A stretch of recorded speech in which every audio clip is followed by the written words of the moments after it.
what are the flaws that you see in these systems that you, like if you've tried it yourself or if you've seen other people do it, that you're just like, hey, these are some pitfalls to look out for, or these is where it might apply, but just note these other scenarios. Should we just call out the elephant in the room? Is it the elephant? I feel like I set you up and then you just throw everything under the bus. So I'm trying to be the nice guy here. Okay. So the one that comes up quite often is the profit first system, right? And to be clear, I'm actually a big fan of Michael Michalowicz. I've loved many of his works. Books. Yeah, he's a great writer and he does something very powerful where he's actually able to explain complex topics simply. So I'm a big fan of Mike, and where this comes, this is like the frame up of me sugarcoating and trying not to get on the bad side of Mike. This is nice, Charlie. I think profit first is not a good system for business owners to run their business. I think that it is, and I'd go out on a limb here, I actually think it's dangerous. And I'll express why. So I'm going to make it about health so people can perceive this. Is like, I believe when people who have very little financial management or financial education find profit first, it's like someone finding a silver bullet. It's like in the health space, they go keto, vegan, CrossFit, whatever it is. Yeah. Right, so they find this like modality or prescription or whatever it is that is like really like, this is the easy, quick win I was looking for to solve my problems. But it's like, it's actually really dangerous.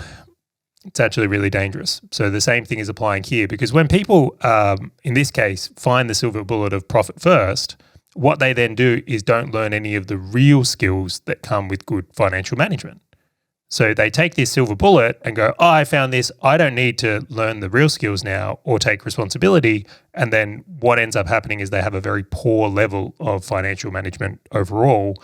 And that system particularly is quite dangerous because it actually blankets one system across many types of business. Doesn't matter what type of business you are, the profit system works. Doesn't matter what stage you are, the profit first system works. Doesn't matter if you're trying to sell your company or grow your company or get cash flow from your company, this system works. Yeah. And it's like very, very flawed. It would be the same as saying this one diet will get you every result you want. Doesn't matter if you want to get gain 10 kilos, lose 10 kilos, stay the same, this diet will work. Yeah, that context layer is the critical part. Because when I read Profit First, I'm like, I think there's a layer to this that I can appreciate and understand. Well, it's better than doing nothing, right? It's exactly what I was about to say. I'm like, if I'm walking into a business, or I've been running a business and it's just started, for example, and I'm like, I don't know what I'm looking at. Profit first is so simple that it is better than ignorance. Like, it's better than just not knowing it, right? But the second that you start maturing as an organization, and you can put a financial figure to what that may or may not be, it starts showing chinks in its armor. Like, things that I saw as a problem was like, it doesn't really talk about like accounts receivable, accounts payable. It's got all these gaps that you need to understand as a business owner. It doesn't look at the trends. It doesn't do all of these things. And I know you've got a great story on top of these, but it's then going, okay, well, you don't need to worry about any of these things. Like, that's not something that you need to focus on. All you need to care about is profits. And it kind of comes back to your point, Charlie, of going, well, if I'm a business where I'm trying to scale to exit, and I was talking to a gentleman over the weekend who was literally doing that, who was scaling to exit, then the profit first system is not going to work for him because he's trying to reduce payables. Like, he needs money in the door now, as quick as humanly possible. He needs to maximize productive output for the team. He needs to minimize the debt, which again, profit first doesn't really talk about the debt that you have on the books. He needs to do all of these things to make sure that it is appealing to a buyer, where if he was just running profit first, he might actually come up against quite a lot of issues the second that someone does due diligence and looks under the hood and says, oh, wow, you have debt. Oh, wow, your payables are like 100 days. Oh, wow, what about all of this other things? Like, this is scary now. And imagine that face of going, what do you mean? Profit. We have this profit little part, which is the key.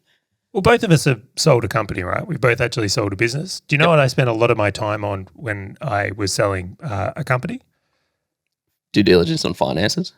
No, it was actually like key man risk. Oh, and, yeah. Is it scalable without you? Yeah. What works without me?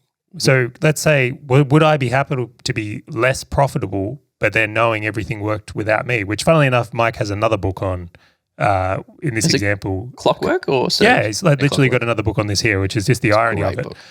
I enjoyed that one as well. But the point being is that would you be willing to take less profit to make sure that the business was more saleable in that example? Absolutely. Here's the other thing. If you've got one source of marketing, let's pretend you've got your business relies on SEO, and that does really well. You might actually go, do you know what? I want to run this business differently. So we've got 2 marketing channels. Yep. I'm going to spend money and invest to diversify. So when someone looks at this, it's a more saleable asset. What is the suggestion of taking profit first in that example is like, that's non-applicable. Good financial management looks different depending on circumstance. It really does. It was one thing, and I know you and I have spoken about this a long time ago.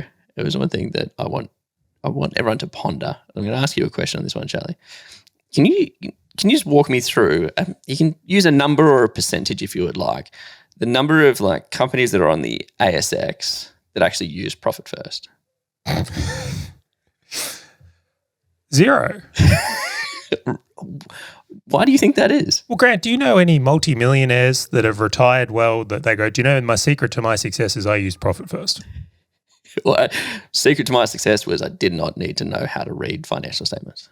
Like, I haven't met anyone. And that's not to be, again, I don't want to be critical of Mike's work. And maybe the way to think about this is profit first is a really good place to start before you enter the bigger game of understanding finances properly. And I'll give some people a way to think about this.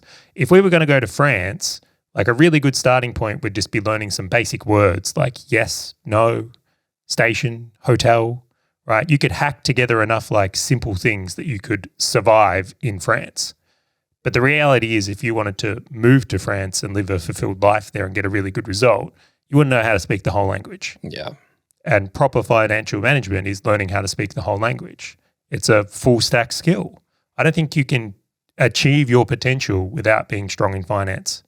Like it's just not going to happen. Hey, fellow business owner, if this topic and value-packed short video has resonated with you at all, and you want to dive deeper into being a full stack business owner, check out the full episode by clicking the link on your screen or in the description right now.